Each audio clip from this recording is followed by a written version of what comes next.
Hey guys, what's going on? It's Eli back with another review video, and that's right, as I mentioned in the last review, of course continuing on reviewing the Marvel films, and now we've come back to the X-Men franchise with, without a doubt, my all-time favorite X-Men film. Yes, and I know I've said this before, this is my all-time favorite X-Men film. X-Men? The Last Stand. Yes. So, X-Men The Last Stand, the third installment of, the X-Men franchise, and technically the X-Men trilogy. So, the story. The discovery of a cure of for mutations, leads to a turning point for mutants. Hugh Jackman, Halle Berry, Famke Jensen, Anna Paquin, Rebecca Romaine, Kelsey Grammer, their characters, of course. They may now choose to give up their powers and become fully human or retain their uniqueness and remain isolated. War looms between the followers of Charles Xavier, played by, of course, once again played by Sir Patrick Stewart, who preaches tolerance, and those of Magneto, once again played by Sir Ian McKellen, who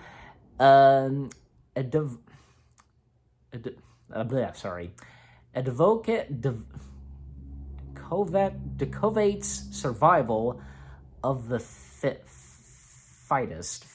Blech, I'm sorry. Anyways, and this time it was not directed, the third film was not directed by Bryan Singer, unfortunately, as he wound up directing Superman Returns, and instead it was directed by Brett Ratner.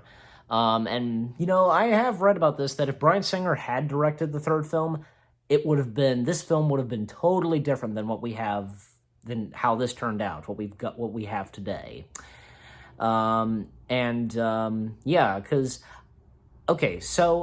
Yes, I have stated this before, it is my all-time favorite X-Men film. I mean, I think the story's good. I love the music, I love the action to it. I think it's got some great moments to it.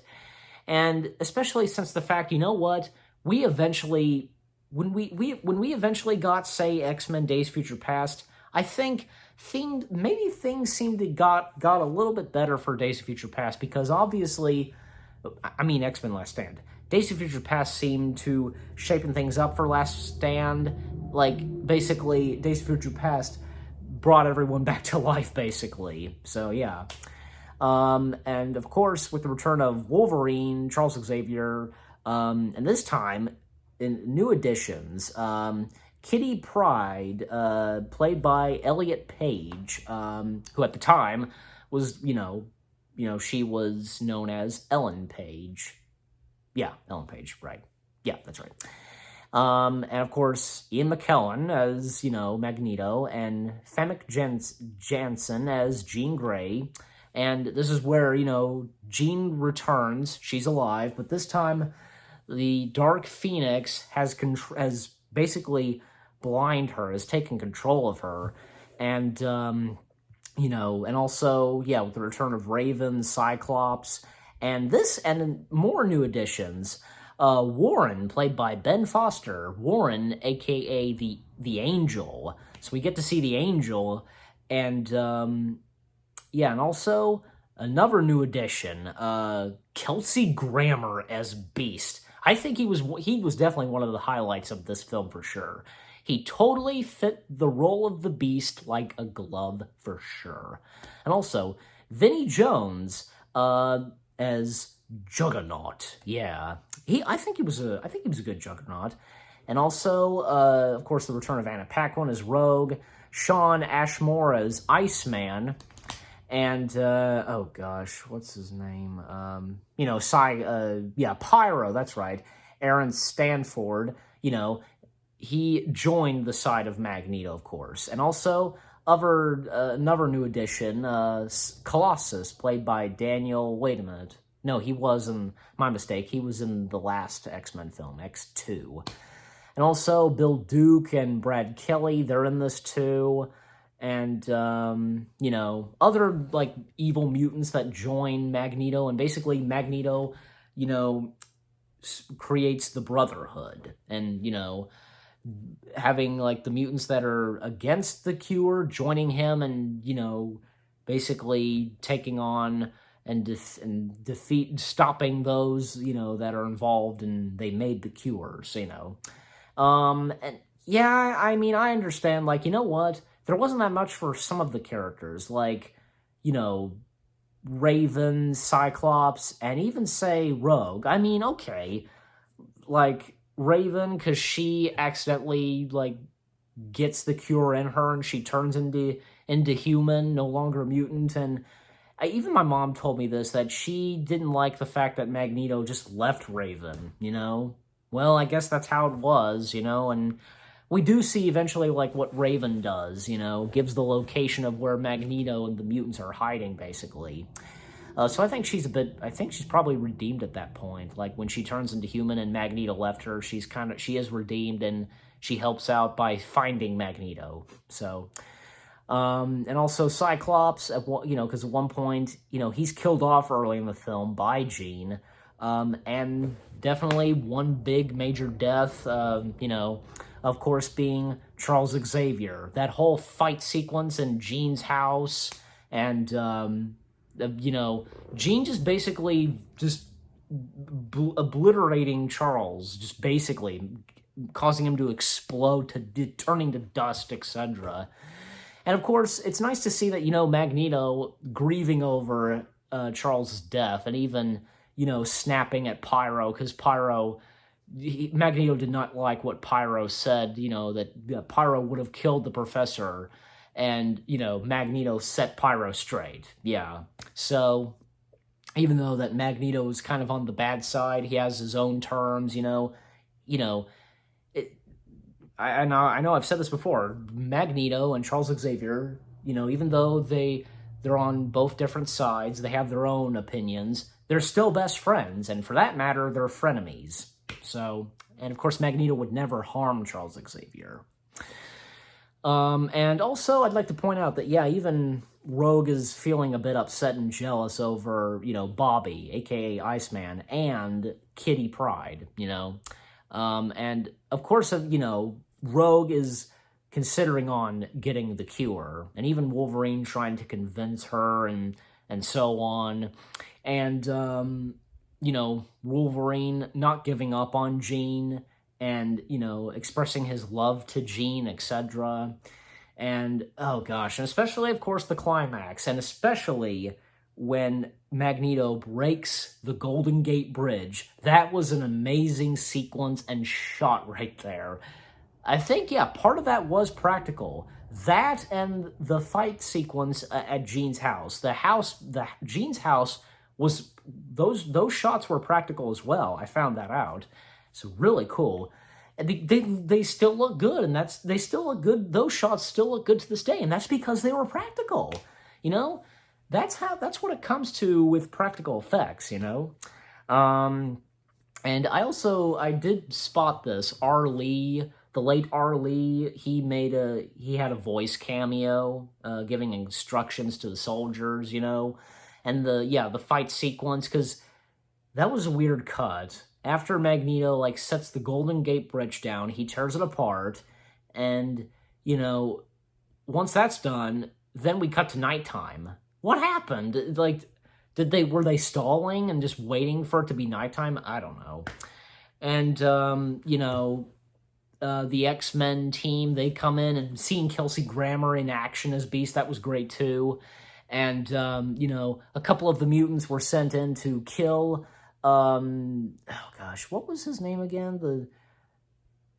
He's not showing. Okay. Well, basically, Warren's dad, because he was responsible for making the cure. They're about to throw him off the building, but that's when his son comes in to save him, and we didn't get that much of Angel, unfortunately.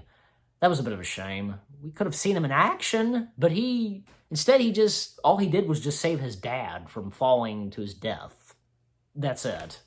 That was I guess I will admit it was kind of a bummer, yeah, and especially because when Juggernaut, there's this one kid that is the source of the cure. That being Lich. Lich? I think I'm saying that right. Played by Cameron Bright. he's the source of the cure, and Magneto has Juggernaut go to kill him. Kitty goes to stop Juggernaut, of course, and that's when, because when she pulls him down on the ground, and Juggernaut's like, "Don't you know I am?" And pardon my French, but it's true. It's basically, this was a good line in this. I'm the Juggernaut, bitch. Like, that was a pretty epic line there. And and Juggernaut's defeat. Well, what a way for his defeat. When Kitty saves Lich, and Juggernaut shows up, and at one point Kitty calls him a dickhead, and that's when he charges and then he hits his head, and that basically knocks him out, and that's his defeat. That's the last we see of Juggernaut. Bleh. And also Magneto's defeat. It was a pretty cool defeat because Wolverine distracts Magneto. Cyclops launches him, and Magneto stops him, and "You never learn, do you?" And Wolverine's like, "Actually, I do." And Beast jumps over and puts in the cure in Magneto, and Magneto loses his powers, or does he? Yeah, because we'll get to that in a couple minutes. And Magneto has Jean. He has Jean unleash her powers and obliterating everything, even say some of the evil mutants. They didn't make it out. And Wolverine, his only choice is to kill Jean, unfortunately. But there could have been so many other ways. In fact, Bryan Singer established this, that he wouldn't have killed off Jean. He would have instead had Jean go off and help other mutants or something. So, okay. But Jean unfortunately does get killed by Wolverine. That apparently that was the only way. And the epilogue was fine. Rogue did get the cure, and she no longer has the power and is able to touch Bobby. But however, I do recall, there was an alternate scene where, Rogue didn't get the cure, and maybe that would have been a lot better in the film, probably, had she not gotten the cure. Who knows? Either that or, what we got in the final film, just, And it's also nice that, hey, even Leech, he's starting to grow his hair back, and he's now part of the class of the X-Mansion, and Beast is now, is part of something of the White House, And, of course, one last shot is where we see Eric, / Magneto. He's all alone at a table of chess, and, he's reaching out his hand to one piece, and because like this, and you can just about see it moving, and then boom, the credits roll. That showed that his powers were starting to come back. So he technically didn't lose his powers. I guess there wasn't that much juice to the cure to have his power be just gone. Him losing his power. You get my point. And and one last scene. In fact, it's at the end credits, and this is technically this was the first time in that there was an end credit scene in the X-Men films, and in this one, Moira, who we would see later on in during the younger versions of the X-Men characters, Dr. Moira. Because there's this man who doesn't have a consciousness, and even it was established earlier in the film, during Charles' class, teaching, and now what if we were able to take the consciousness, say a father of four with terminal cancer, blah blah blah. So Charles went to that body, and the first words he says, are "Hello, Moira," and she knows it's the voice of Charles, and she gets the last line and just Charles, this emotionally just surprised, and that's how the movie ends. So, in closing, yeah, X-Men The Last Stand, I enjoy. Again, I've established this before. It's my all-time favorite X-Men film, without a doubt. And you know what? I don't see why not. This movie, I'm for sure, has its lovers. And of course, it has its haters, without a doubt. And what about you guys? What do you think of X-Men The Last Stand? And what did you think of my review? Leave comments and give this review a like as always. And how do I rate X-Men The Last Stand?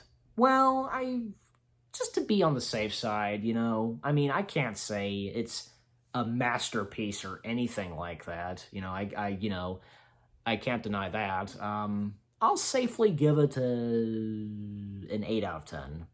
8 out of 10 stars for X-Men The Last Stand.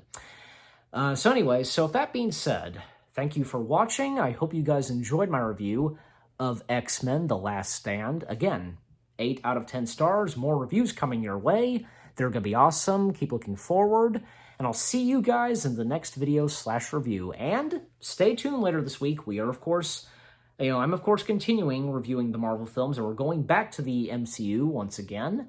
And this time, Captain America, of course, you know, he faces off against Iron Man because it's a civil war. You know what I'm talking about. So stay tuned for that. And basically, as one of the actors considered, Avengers, like, 1.5, basically. I think that's how it was called, like 1.5. But anyways, with that being said, have that to look forward to. Take care, and peace out.